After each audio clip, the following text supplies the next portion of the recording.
Des voitures presque vides, des quais déserts, le calme toujours dans le métro de Londres. Pourtant, dès ce lundi, ceux qui ne pouvaient travailler à distance étaient activement encouragés à se rendre dans leur entreprise selon les instructions officielles. Elles ne semblent pas avoir été écoutées ou comprises. Les Britanniques peinent à s'y retrouver dans le plan de déconfinement dévoilé par leur gouvernement et cette complexité est reconnue par le Premier ministre.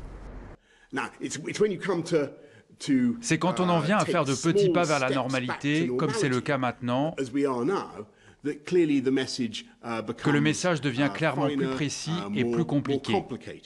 Ce n'est pas la première fois que la gestion de la crise par Boris Johnson est critiquée. D'abord pour avoir trop tardé à prendre la mesure du danger. Le confinement n'est entré en vigueur que le 23 mars, soit 10 jours après la France. Trop tard selon les critiques, qui pointent aussi le manque d'équipement pour les personnels hospitaliers.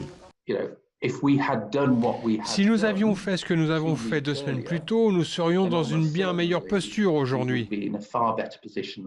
Même si les chiffres baissent depuis la mi-avril, le Royaume-Uni a déjà souffert lourdement de la pandémie de Covid-19.